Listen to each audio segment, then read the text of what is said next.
పాత్రికేయ మిత్రులందరికీ కూడా హృదయపూర్వకంగా నమస్కారాలు. మిత్రులారా, ఈ రైతు సంఘర్షణ సభ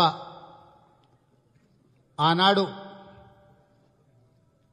నవాబుల పైజాములను తడిసేటట్టు కొట్టిన సాయుధ రైతాంగ పోరాట కొనసాగింపే ఈనాడు రైతు సంఘర్షణ సభ. ఆనాడు నిజాం పాలనలో చరమాంకంలో ఏ రకంగా అయితే ప్రజల తిరుగుబాటు మొదలైంది, అధికారం కోల్పోతాం, రాచరికం నుంచి దిగాల్చి వస్తుందన్న ఆలోచనతోటి నిజాం నవాబ్ గారు రజాకర్ల ముఠాను ఏర్పాటు చేసి ప్రజల మీద పాశవికంగా దాడులు చేసి, దోపిడీ చేసి, హత్యలు చేసి, మానభంగాలు చేసి, ప్రజల్ని భయపెట్టి అణిచివేసి లొంగ తీసుకొని రాజ్యాన్ని పదిలం చేసుకోవాలనే ప్రయత్నం చేసింది. ఆ సందర్భంలో ముఖ్యంగా నల్గొండ, వరంగల్ ఈ ప్రాంతాలలో మహిళా రైతులు కూడా ఆరుట్ల కమలాదేవి గారు కావచ్చు, మన్ననే స్వర్గస్థులైన మల్లు స్వరాజ్యం గారు కావచ్చు, చాకలి ఐలమ్మ కావచ్చు, ఆడపడుచులు కొంగు నడుంలో చెక్కుకొని ఒడిసేలలో రాళ్లు పెట్టి కళ్ళల్లో కారం కొట్టి తిరుగుబాటు బావుటను ఎగిరేసింది. కాబట్టి రాచరికం నుంచి ప్రజాస్వామ్యంలోకి ప్రజలు అడుగుపెట్టారు. ఆనాడు సాయుధ రైతాంగ పోరాటంలో అసూలు బాసిన కొమరం భీం కావచ్చు, రామ్జీ గోండ్ కావచ్చు, దొడ్డి కొమరయ్య కావచ్చు, చాకలి ఐలమ్మ కావచ్చు, వీళ్ళు భూస్వాములు కాదు, ధనికులు కాదు, లేకపోతే వాళ్ళ వేలాది ఎకరాలని ఎవడో ఆక్రమించుకుంటుంటే వాటి విముక్తి కోసమో లేకపోతే వాటిని కాపాడుకోవడం కోసమో కొట్లాడాలి. ఆనాడు అడవి బిడ్డలైన ఆదివాసీలు, దళితులు, గిరిజనులు, బలహీన వర్గాల మీద అత్యాచారాలు జరుగుతుంటే, దోపిడీకి పాల్పడుతుంటే చూసి ఊరుకోలేక కడుపు మండి గుండె రగిలి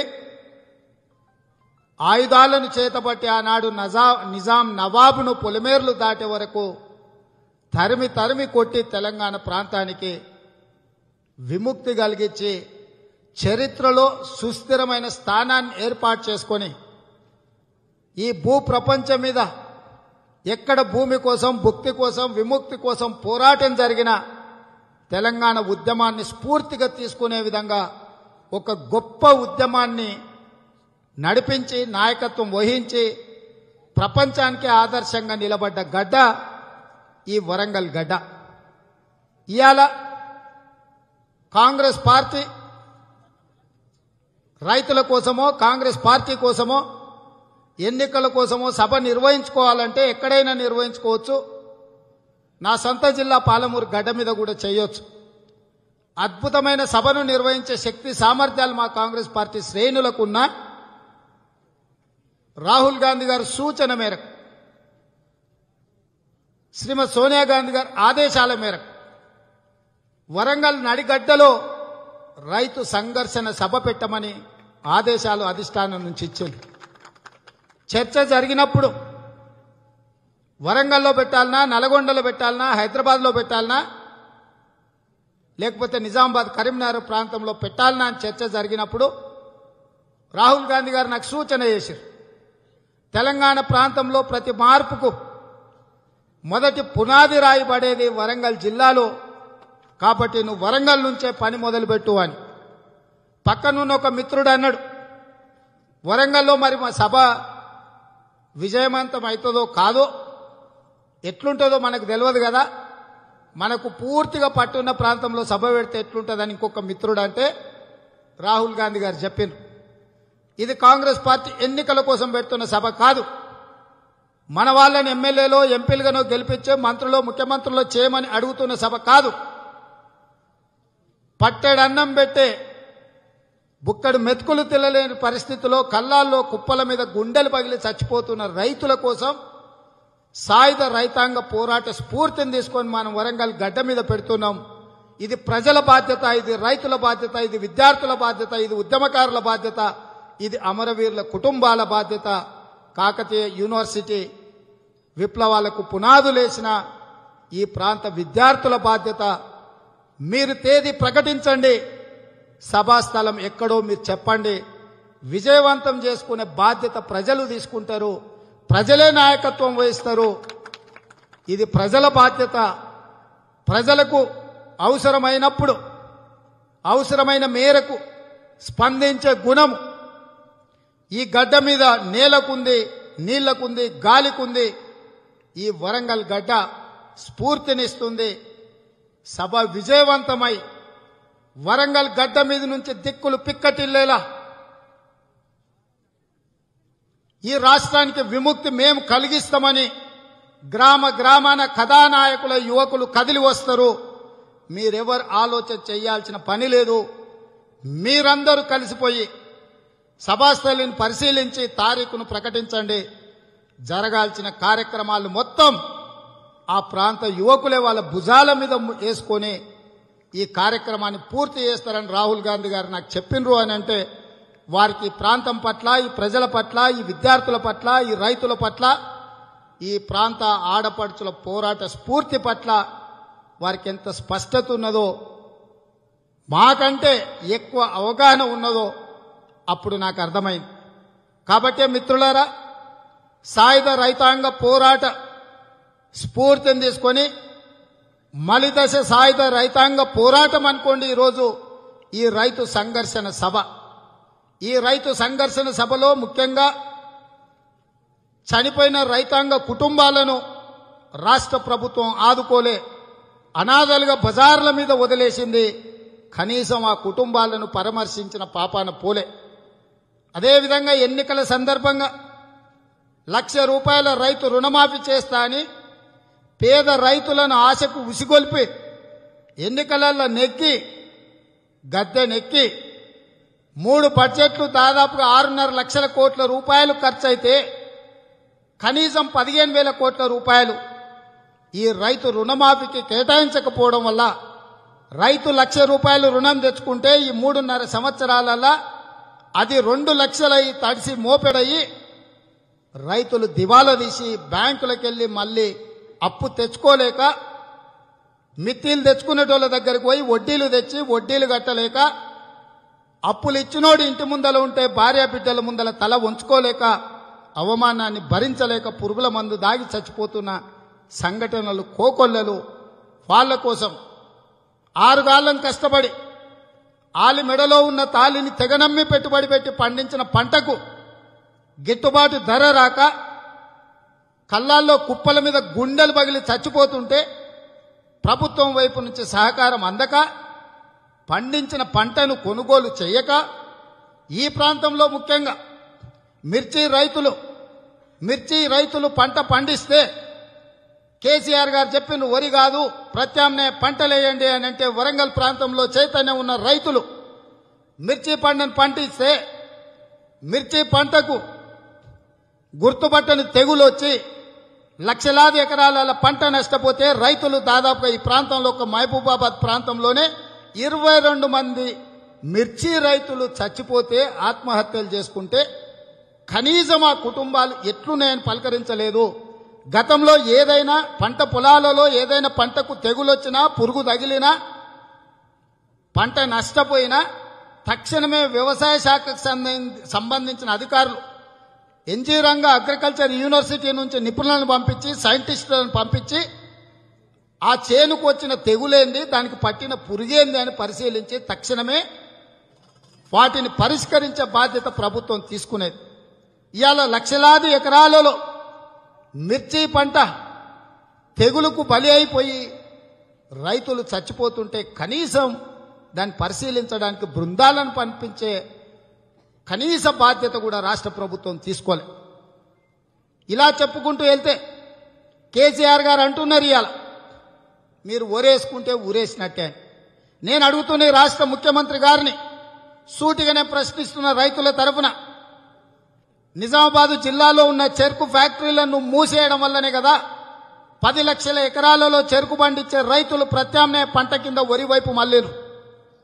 లక్షలాది ఎకరాలలో పసుపు పండించే రైతులకు గిట్టుబాటు ధర రాకపోవడం వల్లనే కదా పసుపు పండించే రైతులు ప్రత్యామ్నాయ పంట కింద వరి వైపు మళ్ళిను. ఎర్రజొన్నలు, మొక్కజొన్నలు, సోయాబీన్ పండించే రైతులు ఆ పంటకు కనీస మద్దతు ధర లేకపోవడం వల్ల, ప్రభుత్వం కొనుగోలు చేయకపోవడం వల్ల, ప్రభుత్వం పట్టించుకోకపోవడం వల్ల ఆ రైతులు కూడా వరి పంట వైపే ప్రత్యామ్నాయం వచ్చారు.